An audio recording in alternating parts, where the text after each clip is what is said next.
Hey everybody, this is Brad Pittman. You're listening to the Smoked Meat Podcast.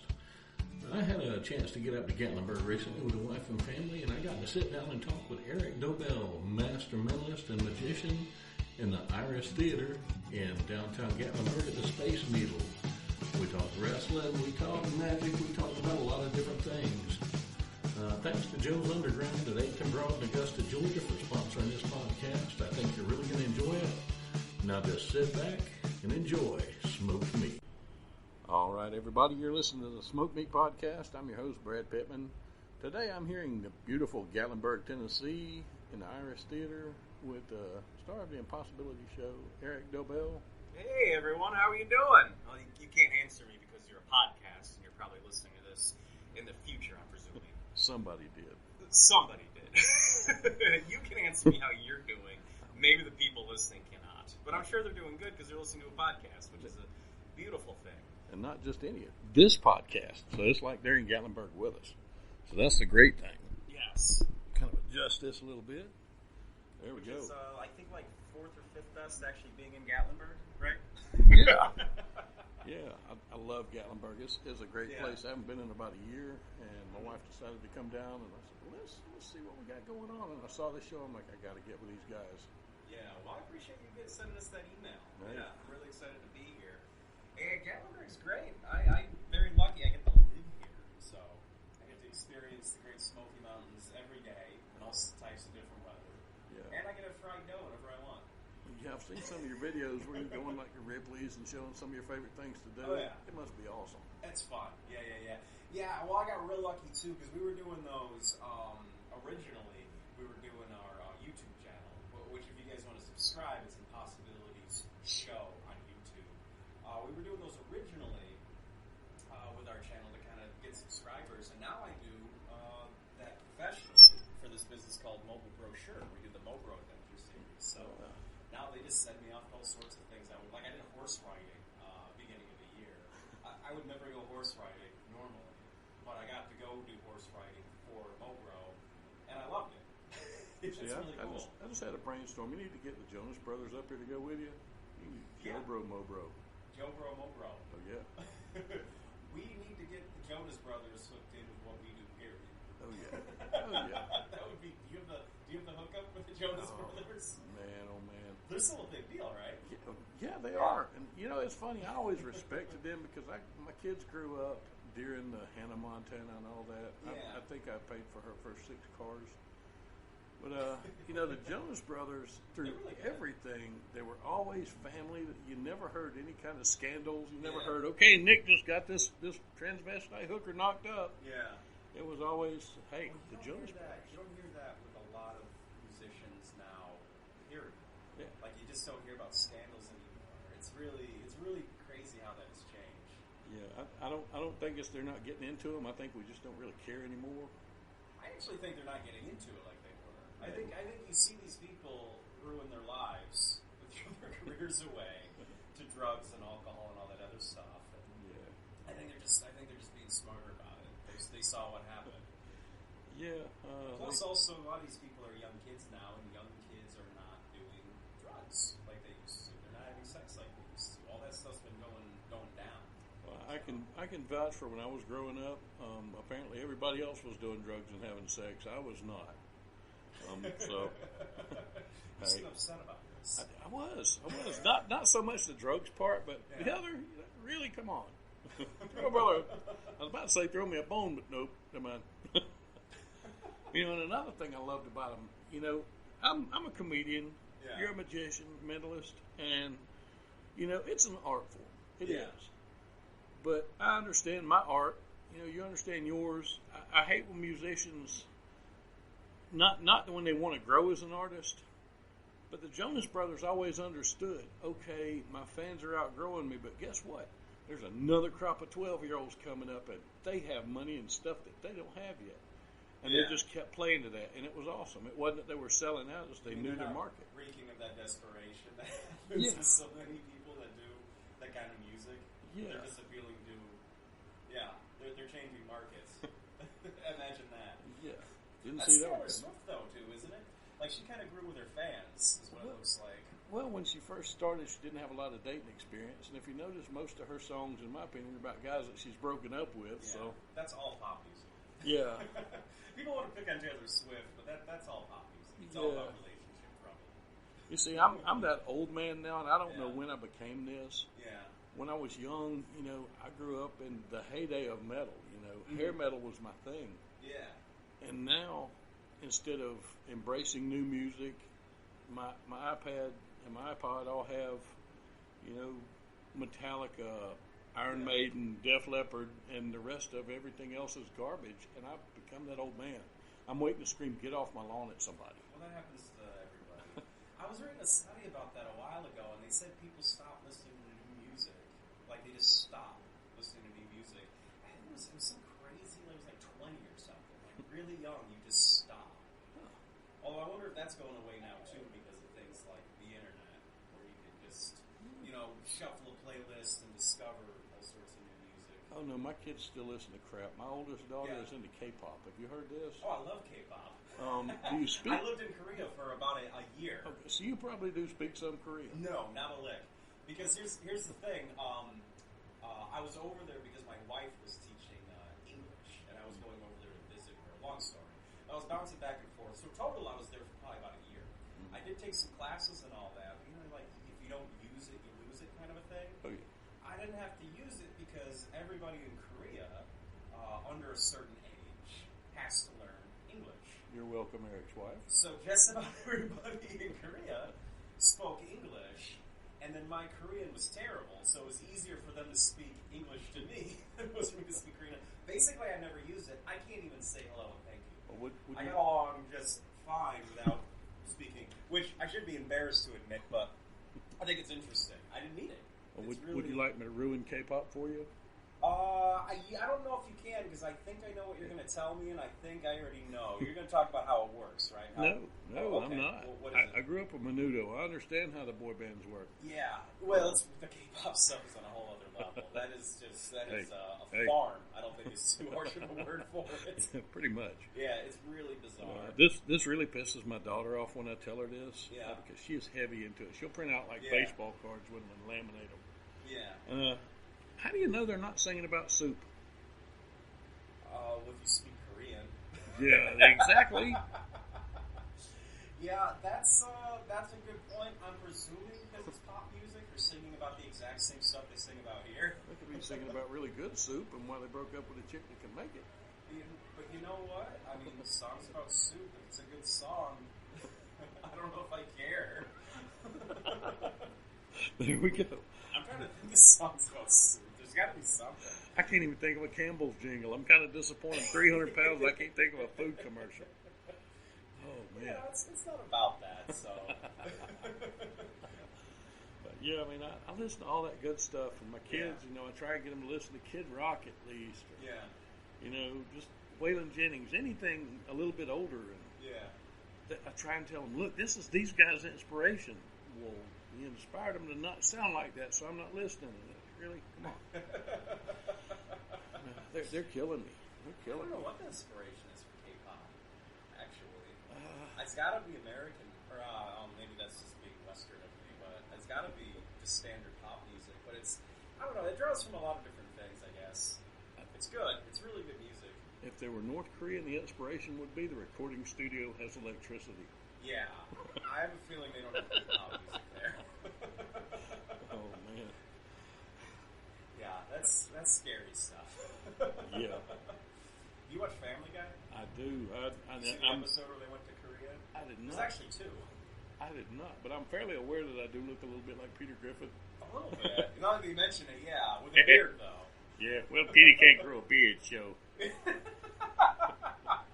Yeah, no, there's two episodes where they went to Korea. One was for the Olympics, because Meg was an Olympic athlete, and the other one they went for Quagmire to go link up with his long-lost love. But you got to watch it. Your daughter loves K-pop. You know a little bit about K-pop. They do a K-pop song, and it's really great.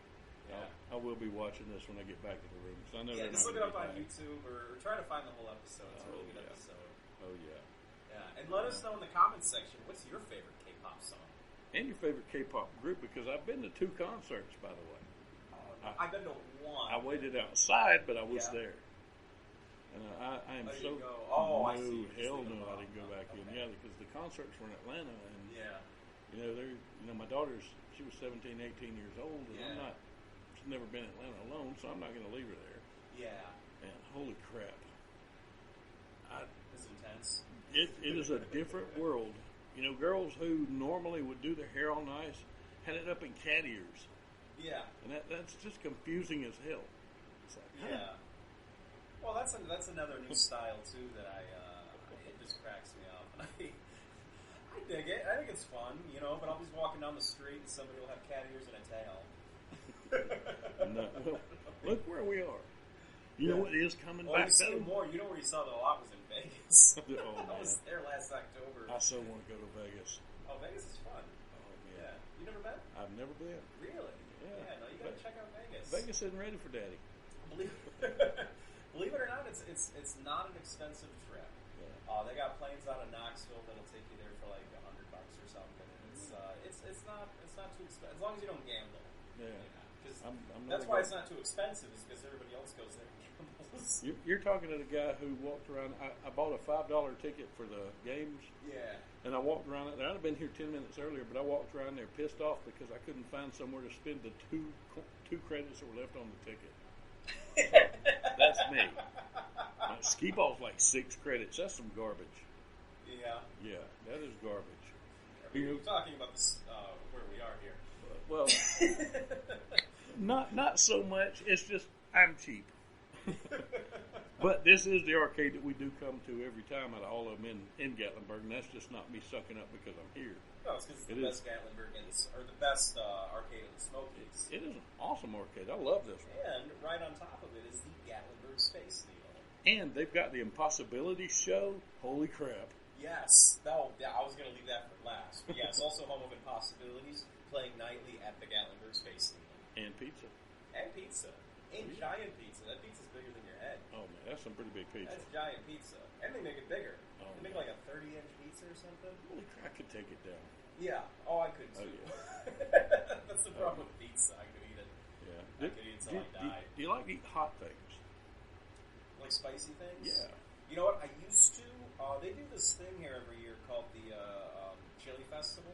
Oh, man, I gotta come. I did a chili eating contest. Mm-hmm. My wife was very upset at me about this. She told me not to do it, and I'm like, it'll be fine because if it's too hot, I'm just gonna drop out, right? Mm-hmm. So I get up there, and I'm eating the chili, and it's not that spicy. Right? So then I see everybody else, they're just drinking the bowls. They're just picking up and drinking them. So I'm like, oh, I guess I'll try to win this. This isn't so bad. So I start drinking the chili. There's people in the audience, they start chanting Eric. They're going, Eric, Eric. And I'm thinking, are they chanting for me? So then I eat more chili, right? Come to find out they're chanting for the guy next to me, whose name was, I'm not kidding you, Erik Dobell. Nice. Right? You know, we're apparently set alphabetically. Yeah, well, alphabetically. Also, I think he was my doppelganger. Nice. He actually ended up winning the contest. I think he's dead now. Because his were in like the double digits. We got done with that. I got second or third place. I got the trophy around here somewhere. That night, I was sicker than I had ever been in my entire life. It was not spicy while I was eating it, but it was this is something gross here. I threw up for 5 hours. Just 5 hours? 5 hours. I had never been that sick before. She was very upset with me, but I was like, it wasn't spicy. It wasn't spicy. It was spicy afterwards. See, the thing about chili pepper and chilies, all that, is when it goes through your system, it does not lose any potency. So as hot as it comes in, I think it was worse. I think it was worse. Yeah, because it was like the Carolina Reaper and a ghost pepper, and then like 3 or 4 other peppers. But been there. I just didn't. So here's the thing: before that contest, I love spicy food. We went to Thailand, and I just ate myself silly with all the hot food over there. And like I would always put a lot of hot sauce in my food and all that. After that, I like it a little less. It's like I'm a little cautious about it now, and I'm a little more sensitive. Like I'm like, ooh, I don't know. Yeah, when I was really changed my palate that night. Yeah, when I was a little bit younger, not just a few years ago. Yeah. We would eat the reapers. We would eat the ghost peppers. I mean, no problem at all. I mean, it's hot, but we could deal with it. Oh, they're genetically modified now. Oh, they've got, there's one now called Pepper X. I haven't heard of this one. A guy named Smoking Ed Curry, the guy who developed the Reaper, has developed this one. Yeah. Where the Reaper's 2.2 million Scoville units, this one's 3.5 million. Jeez. Have you heard of the Death Nut Challenge? Uh-uh. We did it about 2 months ago. I actually live streamed it. Yeah. And they give you peanuts, 5 sets of peanuts, and the first one is coated in like ghost pepper powder and some other things. And they get progressively hotter until the 5th one has the Pepper X coated on it, and it's coated thick. It's almost like a candy shell. It's coated so thick. And holy crap. You know, I'm at the age where you say the Death Nut Challenge to me is, you know, I'm trying to have sex for 5 minutes without having a heart attack. Yeah. You know, that's it for me. But holy crap, it was hot. And, you know, I love doing that kind of stuff. But Thursday night I had a show in Griffin, Georgia. And for the first time on stage, you know, I decided, okay, I'm gonna eat their hottest wing here because it was at a wing place. Yeah. Classy, I know, but it was a good place. And, you know, me and my wife and my daughter. Wings do that and ice in the toilets. That's when you know you're in a classy place. Hey, you should charge you cover. But we got there early and I ordered some lemon pepper wings and I said, give me one of the hottest one you got. He said, well, it's called hot. Okay. Yeah. So I tried it. I'm like, I'm going to have to play this one hard. And I saw the chef. I'm like, dude, have you got anything hotter than this? I got one called the Mach 1. Like, make one. And apparently he forgot. And when I reminded him, I think it made him mad because when he made it, it looked like he just took a ladle of this sauce and put it on the wing. I got about halfway through my set, and I said, all right, here we go. And I ate this wing on stage and finished my set, and it wasn't like Reaper hot, but it was too hot to be telling jokes with. Yeah. Oh, it went so great. I'm going to try and start doing that after every show, or during every show.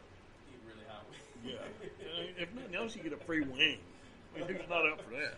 That's smart. I got to work chicken wings in my act. Oh, yeah. Oh, yeah. So, how long have you been doing mentalism and magic and all? I have been doing, I got into, it's been about 15 years, approximately. I say 15 years right now because it actually might have been over 15 years now. I got into it late. A lot of magicians, when you talk to them, they got into magic when they were young. They saw a magician when they were like 3 years old and they fell in love with magic and they grew up and now they make it snow from the rafters and all that.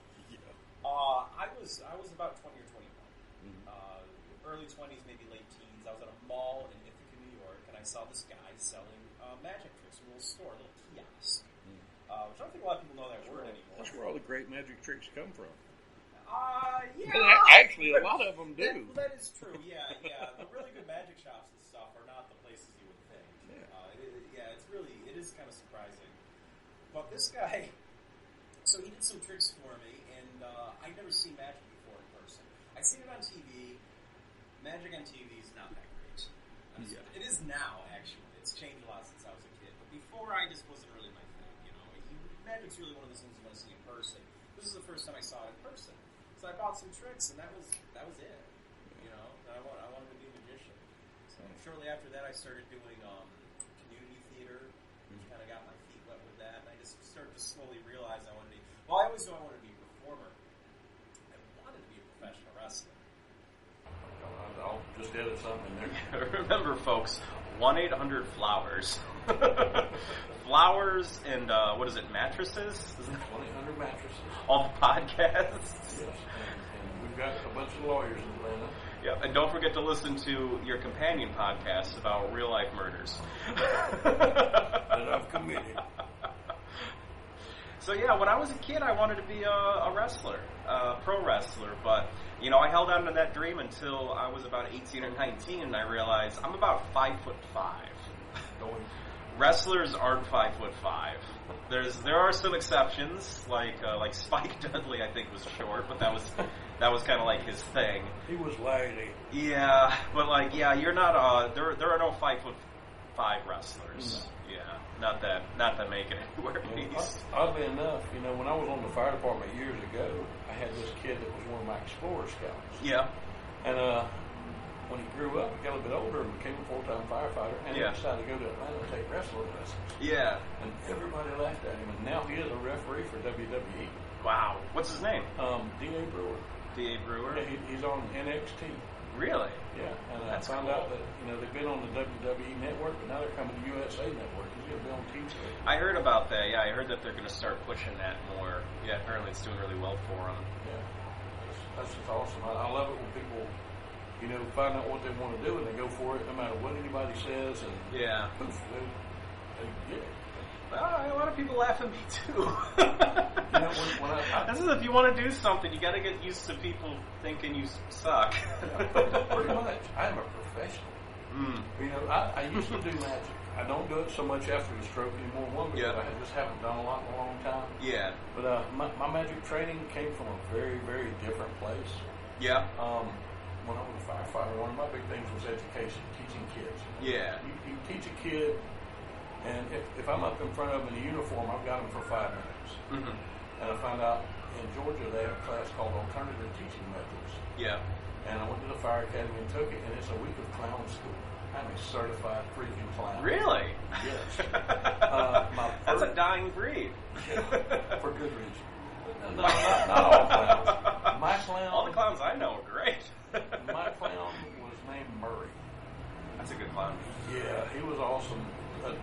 There's two different kind of clowns that you have, a tramp and a hobo. Mm-hmm. Like a hobo gave up on society, a tramp, society gave up on them. Yeah. With Murray, the choice was kind of mutual.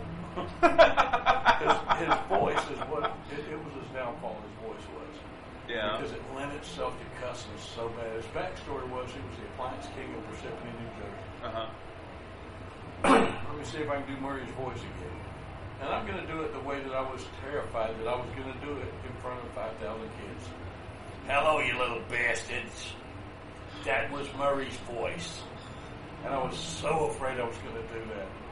Oh, man, so I changed my clown name, but I did balloons. I had about 300 different balloons I could do. So did you think kind of like the character takes over kind of a thing? Yeah, when I got into clown, or even when I do characters now. You ever do ventriloquism? No. So I've never done it, I would stay in trouble. I would stay at strip clubs. Yeah. Wait, what? Tell me you could not have fun throwing your voice at a strip club. Oh. Wait, what do those two things have in common? No, when I've never done it, but you fool around with puppets and stuff, and there's a part of me that kind of gets taken over by the puppet. I have done normal really puppets. I've done those, but we also did magic. I love doing close-up magic. Yeah. Cards and coins were always my thing, and I never used gimmick decks or coins because somebody always wants to hold them. Yeah. And I got to where no one would play cards with me because I was really, really good with them. Yeah. And I've just got I used to love doing it. And I've just gotten out of practice. I'll pick up a deck of cards today, and my grip's just not the same after the strokes. I don't do it as well. So I don't do it because I don't want to, get myself burned. Yeah. Well, it might help too, though. Muhammad Ali did magic. Sweet. Yeah. Did you know that? I did not know that. I really made a lot of people's careers disappear. Muhammad Ali. Well, that's the job of a boxer, I think. It's not written in the contract, but yeah, when your job is to go out there and punch somebody in the face. But no, he did magic. A lot of people think he started doing magic because of the Parkinson's. Well, he actually didn't have Parkinson's. He had something else. I forget what they called it, but it was the same symptoms as Parkinson's, but it was caused by a different thing. Oh, right. Maybe somebody out there in podcast land can tell us what that is in the comments. It was in the comments. But a lot of people thought he started doing that because of the shaking and all that. But he actually had done magic when he was younger and started his boxing career. And it's just the wildest thing. After he won his, what was the Rumble in the Jungle? Yeah, that was him and Foreman, wasn't it? I think so. Yeah. I'm not a boxer. I love Muhammad Ali, but I'm not a boxing I historian remember guy. that from a movie. But I didn't see the movie. Is that with Will Smith? Yeah.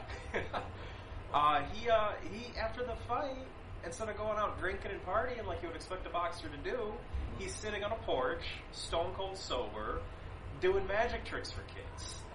So think about this for a second. How many people do you know have met the heavyweight world champion? Through magic, no less. Well, that's the other thing. A lot of people have never seen magic. A lot of people have never met a world boxing champion. These kids are just walking on the street. Muhammad Ali's like, come here, I'm going to show you a rope trick. That's like a rope and rope? 2 birds with one stone. But he used to do magic, and then he would do magic with the shaking too. It would kind of help him with that, kind of keep himself steady. This is going to be mean, but he tried to have a budding career as an etch-a-sketch artist, and that went nowhere. Yep. Yeah, the etch-a-sketches just kept disappearing, huh? Well, I ought to be so ashamed of that. Well, he would also, because of the Muslim faith, he wasn't allowed to lie. So this would always bother magicians. Is immediately after he would show the trick, he would show everybody how the trick was done. Nice. I would come back for a show next week, but you know what I'm doing. So, wow, everybody would watch Muhammad Ali do anything. Yeah, I don't think it ruined his draw. And, I don't really look at it as lying as much as just kind of fooling people like my kids. Yeah. When they were little, you have kids. Okay, yeah, they're awesome, but when they were young, they kind of wanted me to show them some of the tricks. And I wouldn't. It drove me insane. And I told them, I said, okay, right now you believe in that. And I don't want to steal that from you. And I feel like, on one point, to start them on that road really young, and they could grow up and be great. Yeah. That's a calling. Any art's a calling. Yeah. And at the same time, that part of it, I don't want to steal it from them. I want to keep them small there for as long as they can. Yeah. And also, magic secrets are not all of the time, but almost all of the time terrible. Yeah, I did a little drinking the first couple of really big tricks, so I learned them. Yeah. Really? That's all it is. You can't get in here. The hardest part of my job is reading magic books. It is such a chore to read to learn new magic. Because it's not as the psychology behind why tricks work, I could talk about all day. The psychology part of it's really interesting, but the mechanics of how tricks work is not interesting at all. No. And it's really hard to it's the hardest part is learning that. And that's why I also tell magicians, they think YouTube is ruining magic. That's nobody's looking up tricks on YouTube. Nobody cares except for other magicians because they don't want to buy the trick. Because they're scumbags. Yeah, but nobody's looking. Regular people don't care. They might look up 1 or 2 tricks and then they get bored. It's really not that interesting. Watching magic is more interesting. Yeah. I used to. I forget what company it was, but I would get a lot of my stuff from them. Yeah. And I would get bonuses. I did different videos, all some other tricks. This is awesome, but how do I do that? And I would buy it. Unlock a new video, and I'm like, well, I'm just a moron. And, I could have done that $10 ago. And remember, years ago, the guy, the masked magician, that kept coming out on TV. Yeah, which magicians still complain about, which has had zero effect on anything. Yeah, they're still he's ruining magic, and he hasn't been on TV in 20, pushing 30 years now, I think. Yeah, even when they showed who he was, who the hell is that? Ruined his career. Ruined his life too because he couldn't get he couldn't book shows after that. But I liked his reasoning behind it. It was tricks that everybody knew from years and years. Well, he was it was sketchy because he was also I feel that was a really sketchy I gotta have a good reason to do. The reason he did it was money. Well, yeah. He had to have a reason. He had to have a reason that sounded more noble than they're paying me to do this. But also, the secrets he was revealing, a lot of the stuff he was doing, he was showing, really bad methods. Really bad ways of doing stuff. And some of the methods, if I remember correctly, were actually dangerous.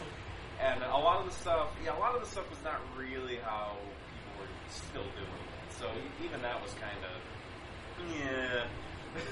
I tell you what I hate. Whenever I watch magic now, I have to, because I still remember a lot. I can't do a lot of it anymore. I have to suspend that disbelief. Yeah.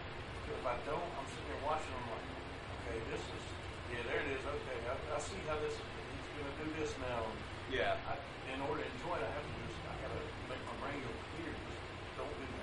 Yeah. When I do that, I have a ball with it. I love it. Yeah. I mean, I'm a 47-year-old, 6-year-old. Yeah. For Pete's sake, I love magic. I love Bigfoot. You name it, I love it. I mean, I'm very open-minded. Yeah. Were you here for the Bigfoot convention a few weeks ago? I was not. I just found out. You just found out about it? It was a big deal in town. I think it was the first year they had it here, so maybe they'll have it back. Oh, they will. Yeah. Yeah, for those of you that don't know, there was a Bigfoot convention in Gatlinburg at the convention center just a few weeks ago. And there was Gatlinburg statues all over the place. Or not Gatlinburg, Bigfoot statues. Bigfoot, like, wood carvings and stuff all over town.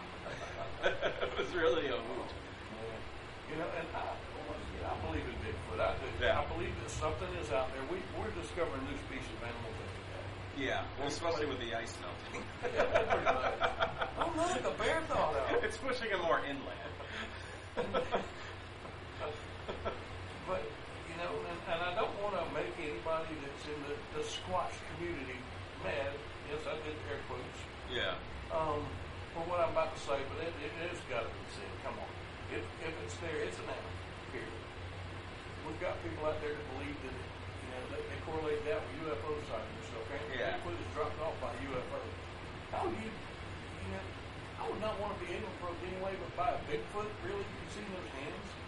No, I'm good. Well, they probably use a machine. I think you're thinking of something different. Well, I don't know, but either way, That's not medical. It's terrifying. Well, I gotta tell you, I lean towards not believing in Bigfoot, but that really famous footage of Bigfoot, really convincing. I remember seeing that in a documentary. This was like actually just a few years ago, and going, "Gosh, you know that actually does pretty good." I still think it's fake. That guy was if it's the same footage I think it is. If I remember correctly, that guy was like a known con man. Yeah, he was, and okay. You know, I've studied this footage a lot. I was exposed to Bigfoot when I was 5. Okay. Do another documentary. It does look pretty good. Yeah, I mean, it is a little unsettling. You look at what we do on video now, and Yeah. That's easy to do. Back then, they did not have a clue on how to do a lot of this crap. I think it was easier to get away with. Yeah. Like the fairies in the early 1900s. I forget who it was that did that, but you know about the fairies, the fake photographs, yeah.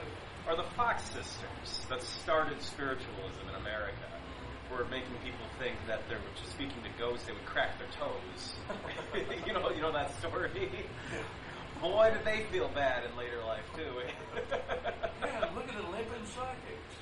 Yeah. My favorite thing about Bigfoot believers, though, is, you know, and I'm probably going to get whatever, you know. If you want to comment, go for it. If you make me believe this, God bless you, have fun, convert me. There are people that believe that Bigfoot is an interdimensional being that can travel through wormholes, that he can cloak himself, and communicate with us telepathically. Okay, that's a lot to take in.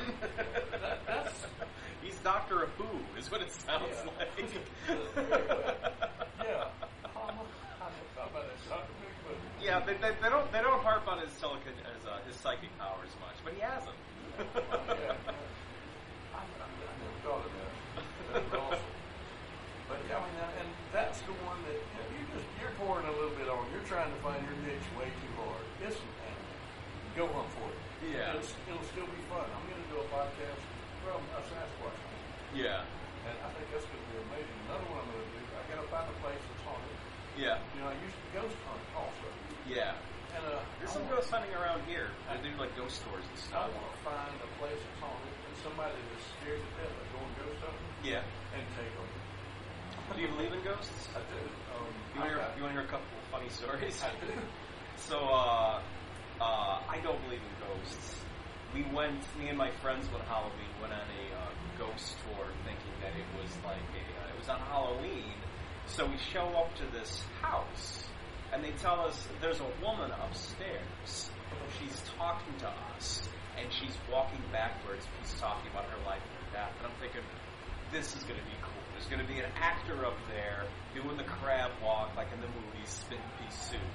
I go up there, they're talking to no one. And they have like their gimmicks and stuff. Come to find out where they're on like an actual ghost hunt, right? Very disappointing for me personally. The other thing, oh shoot. Oh, okay. So again, I don't believe in ghosts. I think it's really funny that when you talk to people that they think their house is haunted, they talk about it like it's not that big of a deal. Because if ghosts were real, it would change everything. It would change everything we know about science, religion. We would have an afterlife. It changes everything, right? It would be the biggest discovery in the history of mankind. Everything changes.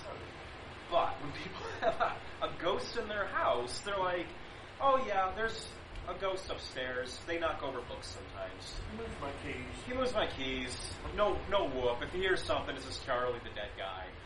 And it cracks me up that it's like your house is haunted. You really think it's haunted, and it's no big whoop, right? It's early Alzheimer's sitting by But there's a story that goes with this. So a few years ago, I was staying with some friends, and one of them told me that the house was haunted, right? And I'm kind of like, okay, you know. I go to bed.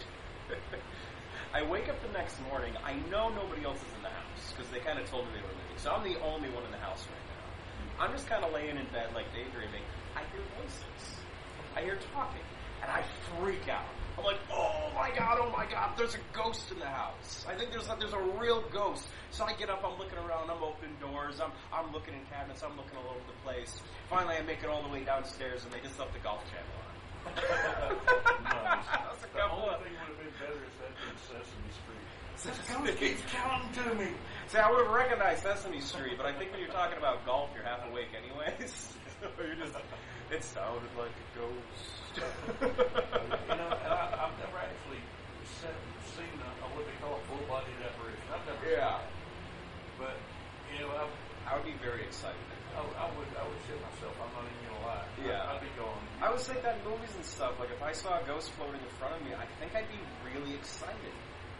I would be excited to tell people about it from about 50 miles away when I finally let down. You know, I've got a lot of EVPs, you know, the electronic voice phenomenon. Yeah. I've got a lot of those that are as clear as a bell. Yeah. And those are really creepy. That's why I'm excited to use this recorder next when I go on. Yeah. Because with this one, with the headphones on, you can hear what's going in right then. Mm-hmm. So you'll be able to hear them real time if they're happening. Mm-hmm. And that'd be pretty cool. And they're snickering about knocking over books and messing with keys. Watch his keys go away. And I've got a couple. That's all they got, I guess. We can't eat anything, so we get past it. What do you do as a ghost? It does sound kind of horrible. You ever think too, Ghostbusters? They capture these. They capture the ghosts and then they throw them in that machine. A lot of them aren't like bad people. They're just dead. And they treat them like they're criminals. Imagine if they had a ghost of Sling Blade in there. I don't reckon I've heard nobody. Why the hell they told me that box for that little slimy feller? First chance I get, I'm getting out of here. That would be awesome. Just to have, now, if that ghost, I would let roam the house. Oh, yeah. Carl, make me some coffee. Asshole, I can't touch it. That would be beautiful. If Hank Hill died. Ooh. Gonna get some more propane. Oh. I just finished watching that whole series on Hulu. I love King of the Hill. Dale's my spirit animal, I think. Yeah. I wish I could identify Dale. Imitate Dale a lot better than I can. And Boomhauer, we've actually got a paramedic that I've worked with. He's an older guy. Yeah. And we get him excited. He sounds just like Boomhauer, and it's amazing on a call. That's funny. Oh, yeah. We had a... Hopefully it's not doing the 911 stuff. Yeah. Oh, really? Yeah. That's what made it so great. Oh. You're out on the rep, and all of a sudden, man, they gonna spy more, man, they get the IV started, man, like he's auctioning something off. It's like, holy crap, glad I know what I'm doing. We used to have a firefighter one time that, you remember the Viva La Bam show with Bam Margera? Uh-uh. Well, he had an uncle who, Don Vito was what they called him. Yeah. And when he would get excited, when he wasn't excited, he could barely understand. When he get excited, I mean, it was total gibberish. Yeah. And we had a firefighter that looked exactly like him, and we would get him him cranked up, and he would sound exactly like him. He had no clue who this guy was. Yeah. And it was so funny because he thought that we called him Don Vito. It's kind of a pet name, you know. There you go, I look like a mafia guy or whatever. No, it was because he was just like this guy. You got to look this up on YouTube, Don Vito. Well, if that guy's listening, don't feel bad because I used to think You're Killing Me Smalls. I used to think that was a Tupac Biggie reference up until maybe 6 months ago. You look pretty gangster. I can understand. Well, I really like Tupac, and I saw this. It's The Sandlot, right? Yeah. I just saw that once, many years ago. So You're Killing Me Smalls. I just thought that's what I thought. But no, I'm a middle-aged guy that grew up in the '90s. Of course, I like Tupac. Oh yeah. I dig it. They can't see that. I thought about it after I did it. I did the chest thump, the kiss 2 fingers to heaven. Whatever. Y'all fight me. Picture it. I'm the guy that nods at the drive-thru. Okay? You know, the podcast, the ultimate visual medium. Oh yeah. It's a podcast I keep hearing ads for now. It is a digital comic book for the ears. Face for podcasting. Yeah, a face for radio is what they used to say. Yeah. Yeah. When I was younger, I did radio for a while. Really? I loved it. I really Yeah. did. Never made a lot of money in it because I was never really big. Yeah. But, it was funny, and this is very shallow of me, but oh well. I learned a lot during my time on radio because I learned that voices, what people sound like, is not what they look like. No. We were in the 13th floor. I probably sound a lot more handsome and taller than I do. If you were any taller, my neck would break looking up at you. And my long, luxurious hair. Oh, man. Yeah. I stepped on it coming in. Don't get too lost in my steely blue eyes. It's beautiful. What is that, velvet? But, but we were on the 13th floor of this building downtown, and we were the only ones in there at night. And to get in, you had to go down and let somebody in with your security card. Well, I was single. Let me go first with that, because I'm married now, and I was single then. I didn't even know my wife. And I had this woman that would call me. I worked overnight, so I'm the only one in the station. She would call, talk smack. Okay, cool. One night she says, "What are you doing?" I said, "Oh, nothing much, just working." So how about I come by there and hang out with you? Well, okay. Just call me when you get downstairs. She called me downstairs, and I remember I put on Garth Brooks' song, "Ain't Going Down Till the Sun Comes Up." It was like 4 minutes and 29 seconds. It gave me enough time to get downstairs, open the door, and come back up. And I opened up. This is back when you were allowed to pick the songs. Yeah. I kind of got in trouble for it because we had a playlist, but I did not care. It's a little radio secret, guys. Yeah, Do you ever wonder why when you change the station, it's the same song playing on all the stations? Either somebody's downstairs or somebody's got to take a dump, one or the other. I'd have been better off taking a dump. I got downstairs and opened the elevator, and I looked at the door, and that was where my belief in Bigfoot started. This woman could have been a linebacker for the Philadelphia Eagles, but she was too big. And, I mean, she was just, like I say, I'm shallow. I was 19, 20 years old. Yeah. Yeah. I'm big and hideous now, so karma hit hard. And I kind of went to the door because she saw me, and I didn't use, "This is my radio voice. Ha-ha." I said, "Can I help you?"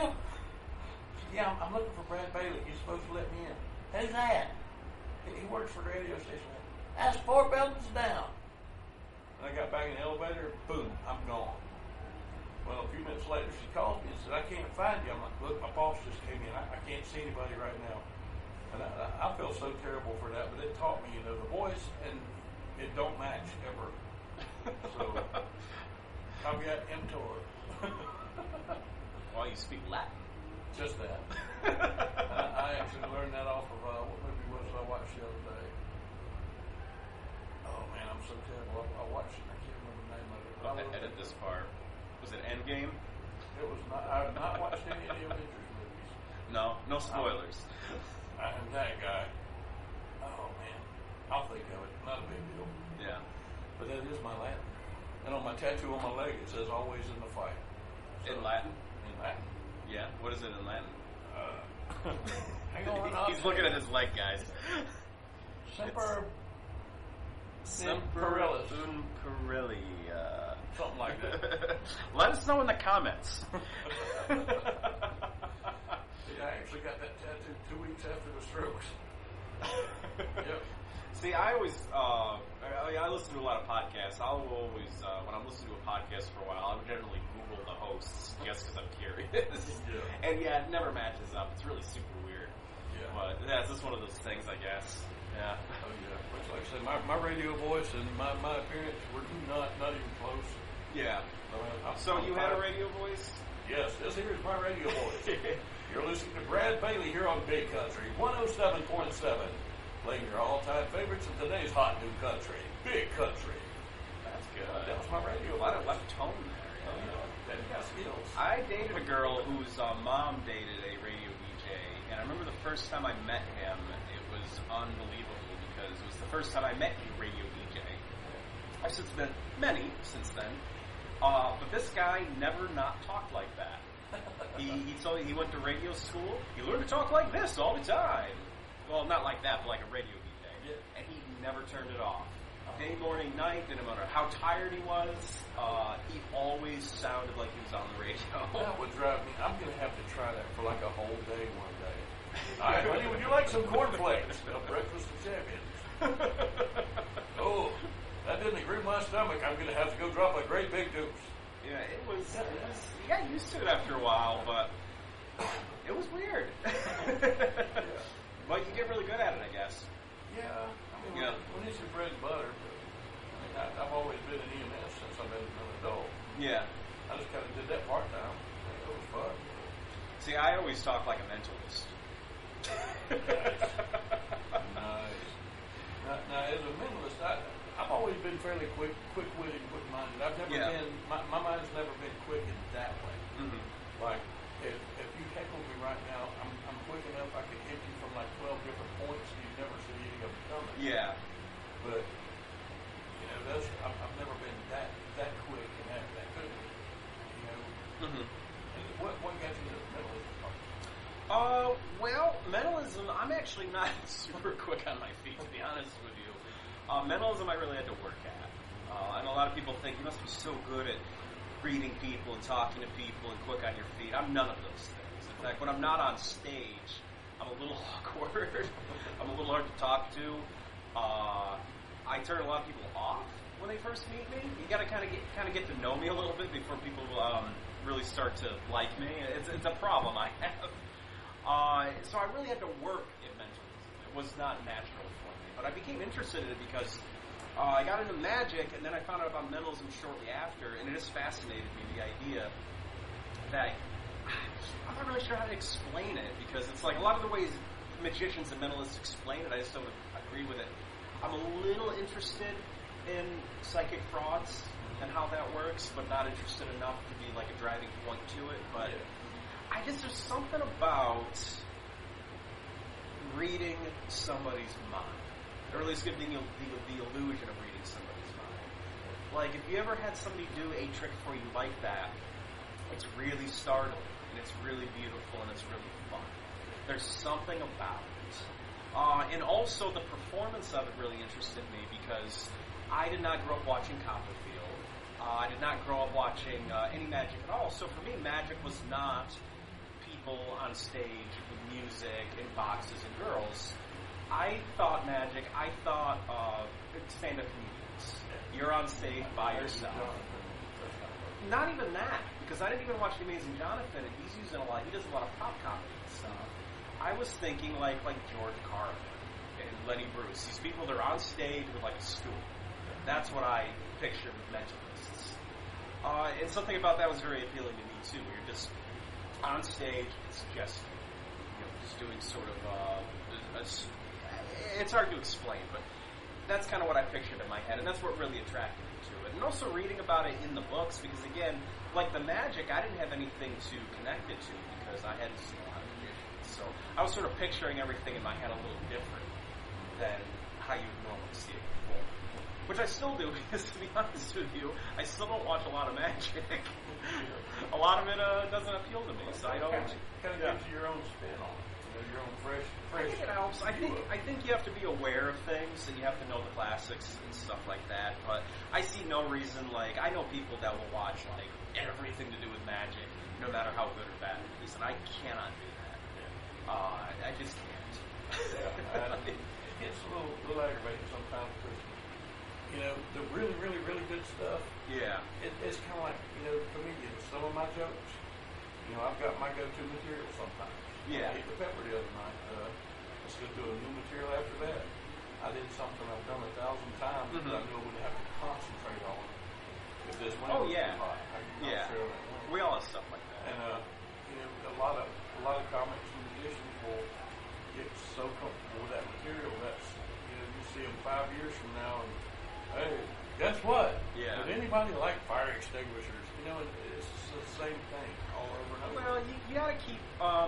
There's something to be said about that. Yeah. That's good, I think. But that's going away too because of the internet. A lot of them lean on that. That's the bad part.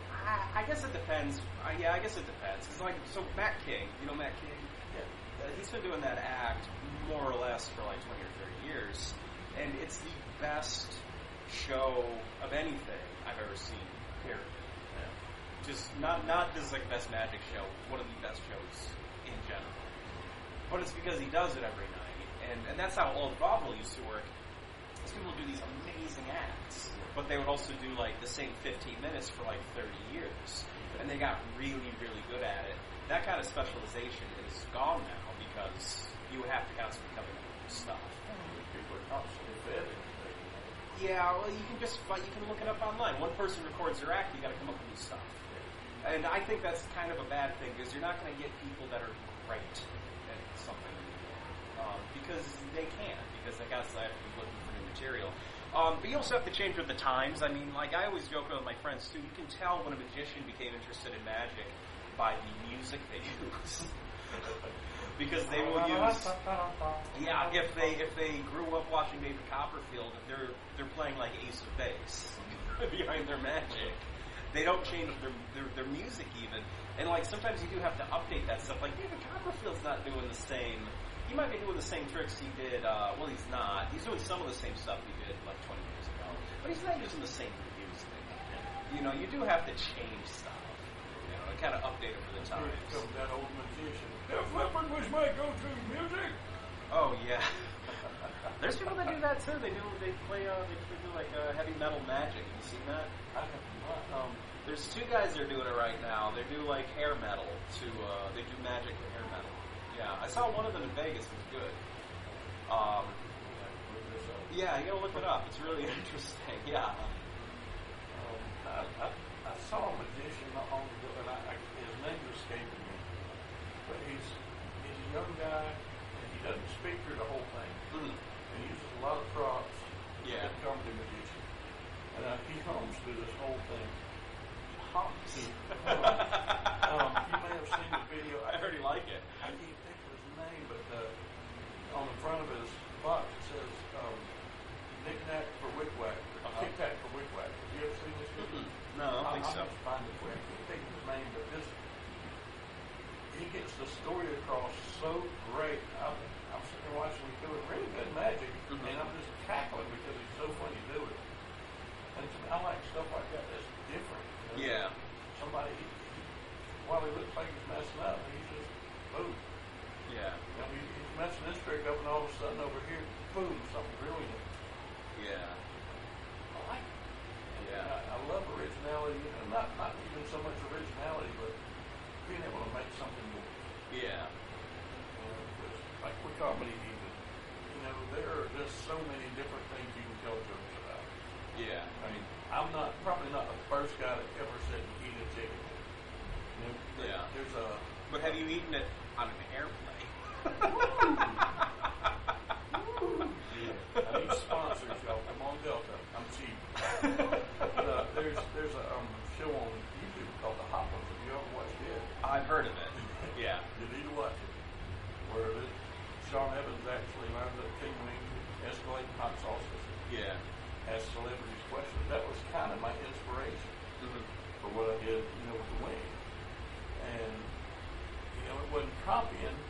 It was getting inspiration from him. I'm not the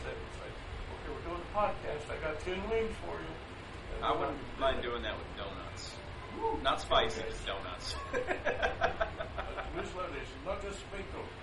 But, yeah, I mean, you know, there's, and I'm sure it's like that magic, you know, there's so many different, just so many premises that you can do.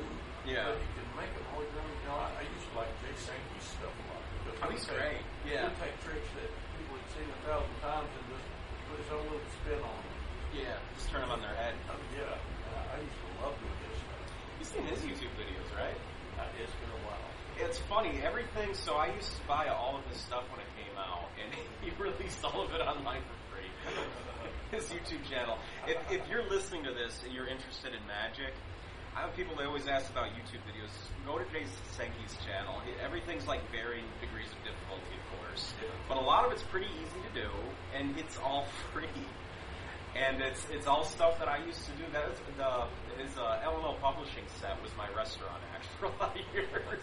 And now it's all on his YouTube channel. He's like the miniature Lincoln. I can't remember what he called it. Ninja rings? Yeah. Yeah, I never did that, but they're pretty cool. I like that move they do where they spin. This is probably so boring, everybody. The Lincoln mints, I did that. Mints? Yes. Yeah. Lincoln rings with lifesavers. What? Yeah. Oh, with lifesavers. I'm thinking of Tic Tacs. Okay. Yeah. It is awesome. Yeah. I used to love that one. Yeah. Oh, man. Have you been to Make It Magic? I have not. I need to go there. Yeah, that's a place you gotta hit up when you come to Gatlinburg. It's actually where we go for a lot of our magic supplies. They do wood carvings and other little knick-knacky kind of things too. But they have a really good magic shop there. Yeah. And the owner there, she knows quite a bit about magic. She used to live in Jersey, I think. She was a professional magician for a lot of years. Now, where is that one at? It's not here on the strip, is it? No, I wish it was. That's in is it out? The Arts and Crafts District, I think they call it. Okay. The Arts and Crafts in Gatlinburg place. Okay. I'm going to find this because I want to. Yeah, just type Make It Magic into the MapQuest or whatever it is people use now. I went to one years ago and it was out in the middle of nowhere and it had so much great stuff there. Yeah. I can't find it anymore. I used to go to one in Ohio. Euclid, I think it was. It's closed now. It was an old guy that... He actually is the guy that really got me into mentalism. I wish I could remember the name of the place, but it was a really good magic shop that sold costumes. Because all the good magic shops have something else. It's like, we also do flower delivery. Because magicians are not going to keep a business. There's just not enough of them. No. It's like we got the ones here actually in town cater to the kids' magic, which is cool. Yeah. They probably do really well because they're catering to non-magicians. He's making a lot more money on magic than I am, so I can't complain. Yeah. Those are good magic shops, too. Yeah, if you're looking for real good tricks, I would go Make It Magic. That's a good place to go, too. I'm going to go there this evening in the morning, Bill. Yeah, I'm sure they are. Oh, yeah. Yeah. I forgot what I was going to say. I'm getting hungry. We'll have to edit all that part out. Yep. I'm sorry. One of my favorite imitations, I was about to do it and not give credit, but this one's straight up stolen. Is Danny Carvey did Jimmy Stewart Proposition and a Hooker years ago, and it's one of my favorites. How much to go around the world? That's one of my favorite imitations. Danny Carvey does it so much better. Yeah, he is kind of an unsung hero, isn't he? Yeah. You don't hear much from him anymore, but... I actually saw him on that Comedians in Cars Getting Coffee not long ago. Yeah, that's the Seinfeld thing, right? Yeah, I haven't seen that either. Jerry Seinfeld's getting paid, Lord knows how much to do this, and ride around, hang with his buddies, drink a little coffee, borrow these great cars. Yeah. And I'm bored. Well, you just need to have Seinfeld. You have to have a sitcom. I remember watching him years and years ago before the show even started. One of the Young Comedian specials. Yeah. And that was so cool. You saw him in person? No, I wish. Oh, okay. I wish. I got to see a lot of cool comedians. Years ago when I started, there was a little place in Augusta called the Comedy House Theater. Mm-hmm. And to open a lot of the shows, they would have open mics. Yeah. And I was a regular open micer there. I got open for Carrot Top before he started looking like Kathy Griffin with muscles. Yeah, a little bit. For James Gregory, I got open for him. Yeah. Louis Black. Oh. It was so cool. And I did get to meet Louis Black one time. That was the angriest man on the face of the earth. I love Louis Black. Oh, yeah, I love him. Man. Well, you meet him in person, he was really quiet. And he's so nice. He's so nice. Oh, my goodness. Because I was there for one of his book signings. This is when I lived in Ohio. I just saw in the newspaper he was doing a book signing. And, there was no advertisement for it, so I bought the book and went and saw him. He just kind of hung out, told jokes. It was like an hour's talk. Yeah. He was super cool, super nice. Yeah. Yeah, it's neat. You never know who you're coming across when you're doing anything like that. No, you have no idea. I mean, for all I know, you're next Copperfield. Oh, thank you. I'm the next Richard Pryor. Who knows? You're going to blow yourself up at a gas station? In a gas station. That was a thing of lighter fluid. Was it a gas station? Freebay's pipe. Oh, okay. According to the movie JoJo Dance, Your Life Was Calling. I misunderstood that story. And it may have been a gas station. I don't know. I thought that played out different. But he overcame. He's awesome. He did. Carrot Top used to come some from a little town called Elmira, New York, and my friend there owns a gym. And Carrot Top used to go. He might still come. He came to Elmira every year, and he would always go to his gym, and he'd work out. He said it was the craziest thing. Sitting there on the treadmill or something, and look over and Carrot Top's there. Carrot Top's big buff ass look at you, go, "How you doing?" This is it too. Even back then, this was over 10 years ago, longer, and he was throwing big time weight around. Yeah. He said he would get on the machine with I forget what they call it, but you do the calf thing. Yeah. And he said his calves were just bursting out of his skin. Nice. And then he comes on stage. It's he doesn't look like he's supposed to. Speaking of appearances, That's my druid, really bad. He's funny. He's a really funny Carrot Top, guy. if you're listening, promote the podcast. Give me a boatload of listeners. I'll let you on, and I'll leave video, and you can just knock the piss out of me. Right. If you want Twitter beef, that's what we should do. Are you on Twitter? I couldn't get into Twitter much. I just got Instagram. Yeah. Twitter's a cesspool. But we should get into Twitter beef. That'll get us some more, because it's a cesspool. That'll get us more followers. I hate bald people. And we'll see. We'll also know how much of the podcast they listen to if they hear us talking about faking Twitter beef on the podcast. Oh, yeah. And if nobody listens, we'll start seeing all these tweets I don't know what these two guys did to each other, but man, they're going to kill each other. Exactly. They'll be egging us on and all that. Oh, yeah. Or it'll be like, you liar. Oh, man.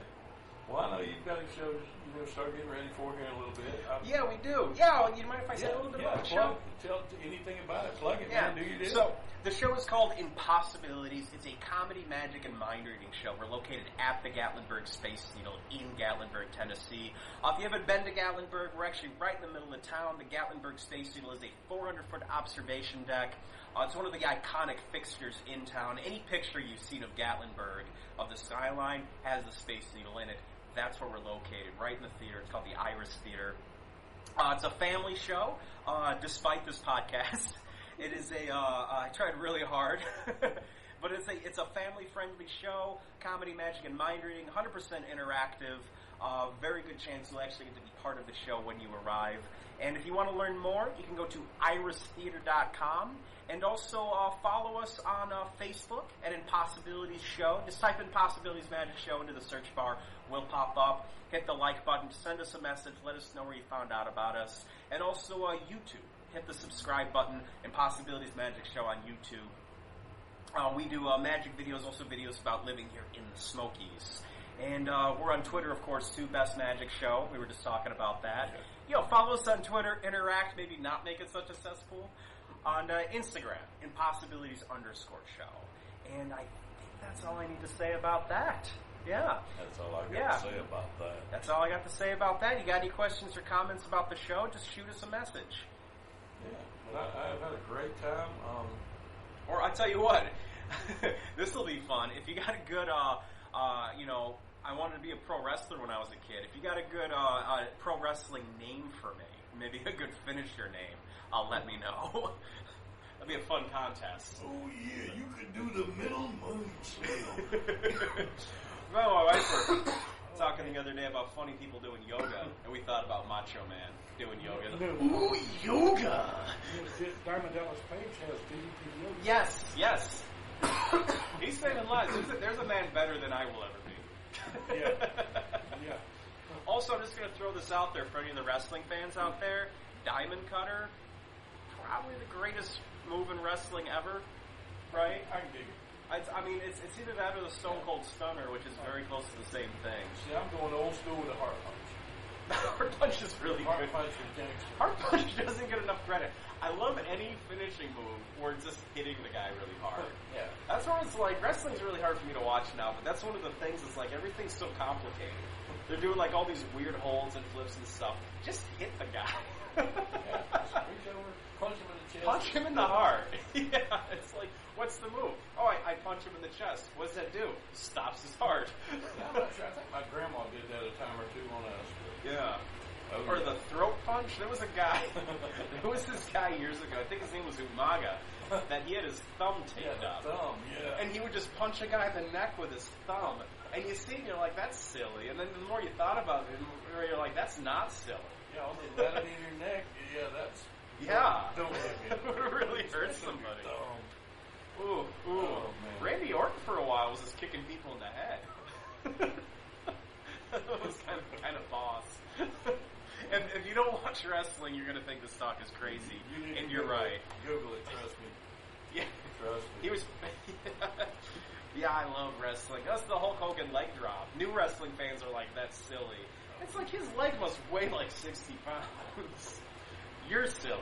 Oh, man. And also, speaking of wrestling, next month in Hampton, Georgia, go to Tall Tales Pod on Facebook. Look up Tall Tales Podcast. Yeah, I want to listen to this. Yeah, they are going to have a comedy show there, and the headliner, telling Tales from the Road, is going to be none other than old school Georgia championship wrestler, Tommy Wildfire Rich. Oh yeah, I'm going to be there. Check out Tall Tales Pod. They'll give you all the details. It's going to be great.